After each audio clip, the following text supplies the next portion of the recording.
Imagine this. You're standing in the heart of the world's capital, Rome, summer 2018 CE. The Mediterranean sun is ablade, burning down on crimson rooftops, casting sharp shadows over the cold marble of Palatine Hill. But the light doesn't purify Rome, it only makes the darkness more visible. There's something strange in the air. The sickly sweetness of Eastern incense mingles with spilled wine, rusted metal, and something else. Something damp and rotting, clinging to your throat like guilt. No one speaks it aloud, but everyone feels it. Rome is gasping its final breaths. Behind the gilded palace doors, the sounds leak out, not the soft lyre of noble banquets, but drums, wild, frenzied, as if summoned from a world far away. Flutes spiral through the air like the screams of forgotten gods. And laughter, sharp, childlike, divine, or demonic, cuts through the noise like a whisper of madness. A slave darts past you, clutching a golden goblet like his last heartbeat.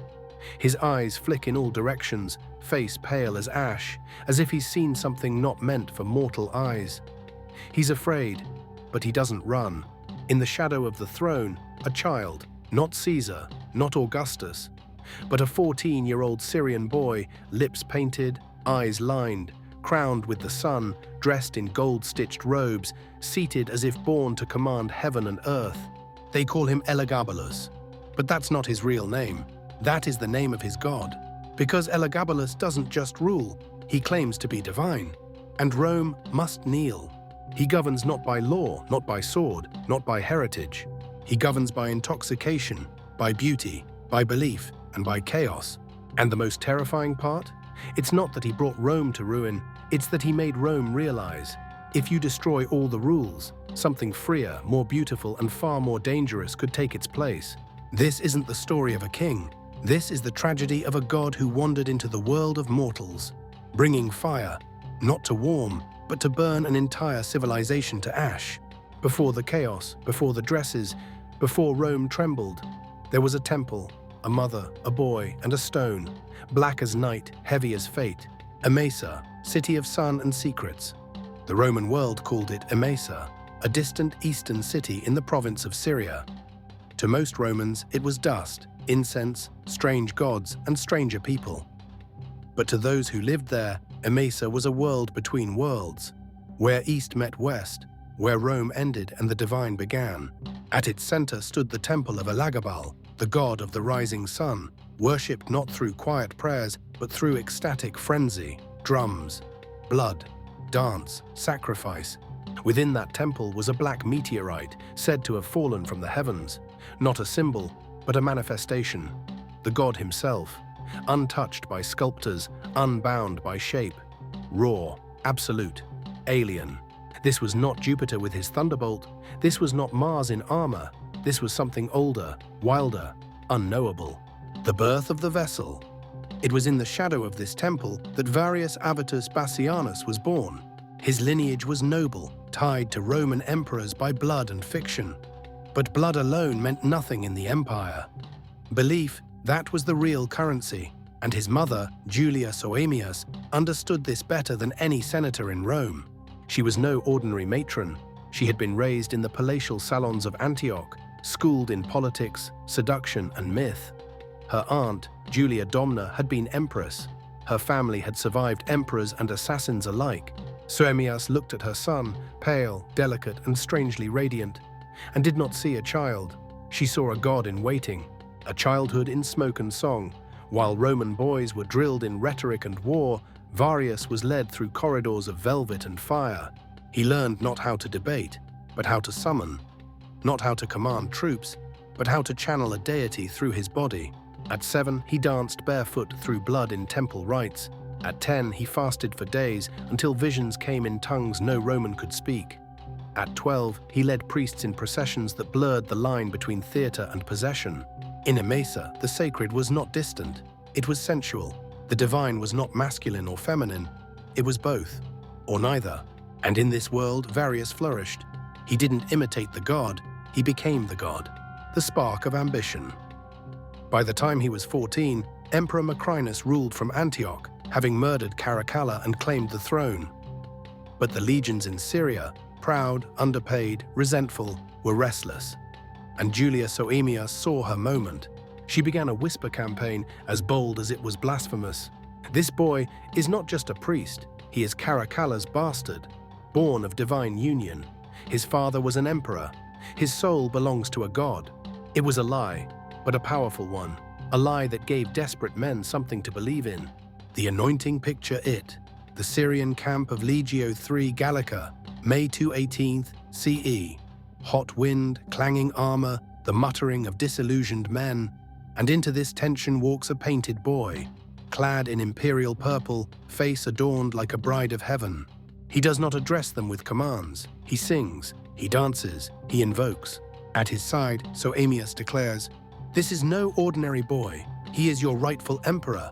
He is the living vessel of Elagabalus. He will lead you, not just to victory, but to transformation." The soldiers, hardened by years of desert warfare, stare. This isn't politics. This is theater that bleeds. And slowly they kneel. Some for money, some for hope, and some because they feel something move in the air. A thrill, a terror, a divine madness. They cry, "Hail Caesar! Hail Elagabalus!" Not a man, not yet a god. That moment did not just crown a new emperor. It unleashed something, a new force in history. Not Roman, not Eastern, not masculine, not feminine. Something in between, fluid, divine, unstoppable. Varius was gone, Elagabalus had been born. But what had been summoned could not be controlled. Not by his mother, not by Rome, not even by the god who had once lived in the Black Stone. Elagabalus had not yet entered Rome, but Rome was already beginning to dissolve because of him.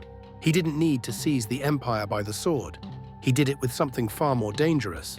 An idea. On the surface, this was a ceremonial journey to coronation. But beneath the purple robes and imperial rituals was a spiritual migration. A quiet but total redefinition of what power could be. Elagabalus did not bring Rome a military victory. He brought a living declaration that a god could inhabit the body of a boy, that an emperor could also be a priest, that the boundaries of gender, identity, and belief were illusions, man-made, fragile, and easily broken. For centuries, the Roman Empire had built its strength on hierarchy. A ruler must appear grave, masculine, silent. Ritual must be bound by reason. Gods must be carved in stone, powerful, controlled, and revered. Elagabalus, by simply being himself, erased all of it. He did not walk like a politician. He existed as something fluid, ungraspable, unclassifiable. Each day on the road westward, he changed. But that change was not a whim. It was a message. You worship order, but true divinity is disorder. And I am that disorder, and you will worship me. What terrified people wasn't what he did. It was the fact that no one knew how to resist it. The army followed him because he was unlike anything they'd seen, and because he gave them a belief they didn't know they needed. The crowds adored him because in him they saw something they could not name, but could not deny. And the Roman aristocracy saw in him an unforgivable insult, not because he wore silk, not because he painted his eyes, but because he redefined emperor by simply existing. With every step toward the west, Elagabalus pulled behind him a quiet wave. Not a political revolution, but a revolution of perception.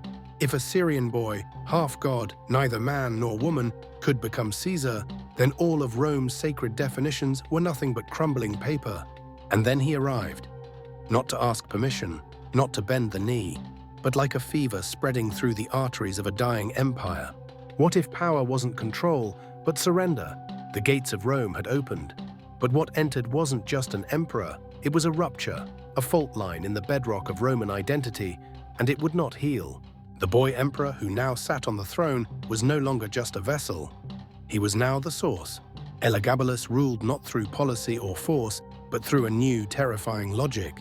If the emperor was divine, then whatever he did was sacred. No matter how grotesque, no matter how erotic, no matter how insane. The disintegration of tradition. His first decree was not about law or economy. It was a wedding. Not to a woman, not even to a person, but to a stone. The sacred black meteorite of Emesa, the physical embodiment of his god Elagabalus. The ceremony was elaborate, ecstatic, and blasphemous by every Roman standard. He married the sun god to the Roman goddess Minerva, a union of Syrian mysticism and Roman order, East and West, chaos and logic. A fusion Rome never asked for and could not withstand. Soon after, the temple of Elagabalus was erected on the Palatine Hill, not as a side shrine, but as the new spiritual heart of Rome. And from there, the madness spread. Traditional Roman festivals were replaced with orgiastic rites. State ceremonies gave way to personal performances. The emperor dancing in gold dust, wearing bridal veils and offering himself to the divine. Senators were forced to witness rituals that blurred the line between worship and theater, religion and eroticism. King and courtesan. The emperor as goddess Elagabalus no longer concealed his identity, he shattered it. He appeared in the Senate dressed in flowing gowns, his face painted, his lips red, his eyes outlined in charcoal. He referred to himself as a wife, a bride, a priestess, depending on the day. He asked to be called lady and even petitioned physicians to surgically transform his body, not as spectacle, but as a sincere theological project. If I am the vessel of the divine, then this body must reflect the God's will, not man's. This wasn't cross-dressing, this was cosmic metamorphosis. To the Roman mind, it was not just deviance, it was existential threat. Because Elagabalus wasn't parodying Roman masculinity, he was making it irrelevant. Power redefined Rome had always revered strength, discipline, stoicism. The emperor was the embodiment of virtues, manly virtue, carved in marble, eternal and remote. Elagabalus spat on marble. He sweated, he bled, he wept, publicly. He touched commoners, he kissed soldiers. He laughed too loud and danced too long and cried when he felt like it. He did not rule from above, he absorbed the crowd into himself. A living liturgy where power flowed like incense. To some it was liberation, to most it was desecration. The cracks appear. At first the city endured, out of fear, out of fascination, out of the simple inertia of power. But slowly the ground began to shift. The Praetorian Guard, once silent, began to exchange glances. The Senate, once paralyzed, began to whisper in corners. Even the Syrian priests, once loyal, began to step back, because what had begun as divine ritual was now veering into uncontrollable mania. Elagabalus began marrying not just men, but concepts: victory, night, the moon. He declared himself the reincarnation of Venus. He renamed months after his lovers. He appointed slaves and dancers to state offices, not for loyalty, but for beauty. The empire, once a machine of discipline, had become a mirror of one boy's desire. And yet, in his eyes, he was not mad. He was faithful. Faithful to a vision of the divine where control was illusion, where power meant yielding to the God within, where identity was not fixed, but sacredly unstable. Rome had never seen anything like it, and would never see it again. But beneath the silk and smoke, beneath the festivals and feasts, something was cracking. Not just in the palace, but in the emperor himself. The god who had danced into Rome was beginning to see shadows in his own reflection. You can wear the sun on your head, but even light casts shadows. Power, once mythic, became fragile. The rituals grew longer, the laughter louder, the eyes around him colder. Elagabalus had turned Rome into a stage, but even the most loyal audience cannot watch the same performance forever. The spell was breaking. The burden of divinity. At first, the boy believed he could transform the world. Now he began to suspect the world was transforming him. He no longer danced with joy. He danced to silence the dread. He no longer wore silk to celebrate beauty, but to shield himself from the cold stares of his guards. He no longer prayed for visions, but for silence. The gods he once called down no longer answered. Or worse, perhaps they did, and the voices he heard now were not divine at all. He began speaking of omens in the corridors, of eyes watching from shadows, of footsteps behind him that left no trace. He was not just losing control of the empire, he was losing control of himself. Madness as a mirror at court, his behavior grew erratic. He reversed edicts as fast as he issued them. He accused his lovers of betrayal, then wept in their arms an hour later. He executed a servant for wearing the wrong perfume, then declared the perfume sacred the next day. His private chambers became a labyrinth of incense, mirrors, and locked doors. He dreamed of gods abandoning him, or worse, replacing him. Outside his chamber, Julia Soemias, his mother, his creator, watched helplessly. The woman who had conjured a god from a boy now saw that god unraveling, thread by thread. She tried to restrain him, to restore some measure of Roman decorum, to remind him of the line between emperor and myth. But Elagabalus had long since crossed the line. He didn't want to rule Rome. He wanted to become the altar upon which Rome sacrificed its past. The turning of the machine. Rome is an empire, yes, but more than that, it is a machine. It tolerates madness, it endures scandal, but it cannot survive uncertainty. And Elagabalus had made everything uncertain. Who ruled? Who was sacred? Who was man? Who was God? The Senate humiliated, the Praetorian Guard disgraced, the provinces confused. The system began to whisper to itself, this must end. At the center of that whisper was Julia Mamaea, his aunt, cool, calculating, Roman to the bone. She had watched in silence as her nephew danced in flames. Now she stepped forward, carrying not fire, but ice. She offered Rome something it hadn't felt in years, stability. Her son, Alexander Severus, was everything Elagabalus was not, plain, lawful, male, manageable. And that, above all, made him perfect. The unmaking March, 222 CE. The air in the palace had changed. Even the servants stopped bowing so low. A meeting was called. Elagabalus and his mother arrived, cloaked in purple. But the purple meant nothing now. Inside the room, swords, and eyes that no longer saw a god. There was no speech, no trial, no ceremony. Julia Soaemias tried to shield her son, but loyalty had turned to self-preservation, and blood fell faster than prayers. The emperor, who had made Rome dance, now lay dead on a marble floor. His body was dragged through the streets, mocked, spat on, defiled. Not as a man, not as a ruler, but as a symbol to be destroyed. They did not just kill him. They killed the world he dared to imagine. You can kill the body, you can burn the temple. But what do you do with the idea that still breathes? It was over. The silk had been torn, the meteorite exiled. The boy deity dragged through the gutters of the city he tried to reimagine. Rome exhaled, not in victory, but in relief. The nightmare had passed. Or so they thought. Restoration or regression. Alexander Severus, 13 years old, unremarkable, moldable, was declared emperor. His first act, erase everything. The temple of Elagabalus was converted into a temple of Jupiter. The Syrian priests were dismissed, exiled, or quietly killed. The sacred black stone was shipped back to Emesa in secret, as if it had never existed. The genderless ceremonies were condemned as barbaric perversions. The imperial records were scrubbed, rewritten, buried. Rome didn't just cleanse, it purged. It did what every empire does when threatened. It rewound the clock. It pretended the future had never arrived. But memory is not so obedient. It lingers, it festers. The silence that speaks in the palaces, no one spoke his name. In the Senate, his image was stricken from stone. In the streets, his story became a warning, a ghost tale whispered to frightened children. And yet, in the brothels, they still painted their lips red like he did. In the baths, men told stories of a god who once wore pearls and kissed soldiers without shame. Among the slaves, the outcasts, the violated, he was remembered not as a monster, but as a moment of impossible freedom. He had broken the rules, yes, but worse, far worse. He had proven they could be broken, and that truth could not be buried with a corpse. The shadow over empire. What do you do with the memory of someone who shattered your worldview? Rome tried to pathologize him. He was mad. He was possessed. He was not Roman. But in saying so, Rome betrayed its own fear, that he might have been more Roman than they wanted to admit, that perhaps Rome itself had given birth to the very thing it feared.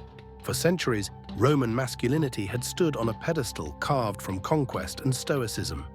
But Elagabalus showed them something terrifying. That power could seduce instead of dominate. That identity could be fluid and still sacred. That empire could be ecstatic, not just efficient. And for that, he had to die. Not because he failed, but because he succeeded, even briefly, in making Rome look at itself and see something else. A civilization haunted. So now picture this. A father in Rome, years later, trying to explain to his son why, just a few winters ago, their emperor wore dresses, called himself bride, married the son, and asked to become a woman. The son asks, was he evil? And the father pauses, for too long, because somewhere, deep inside Rome's bones, Elagabalus still lingers, not as a man, not as a god, but as a question. What if he wasn't a mistake, but a preview? What if he didn't destroy Rome, but revealed how fragile it always was? The legacy we cannot name. You can remove his statues, you can burn his dresses, you can rewrite the records, but you cannot kill the echo that for 4 impossible years, the Roman Empire, the most rigid civilization in human history, was ruled by a teenage boy who rejected every law, every gender, every god, and every rule of what it meant to lead. And the heavens did not fall, not right away. So call him a ghost if you must. But he is a ghost that asks, not do you remember me, but what would the world look like if you weren't so afraid to change it? Final frame, a city quiet, a temple rebuilt, a river still carrying something no one dares speak of. And beneath it all, the memory of a boy who once believed he could become the sun, and for a moment did.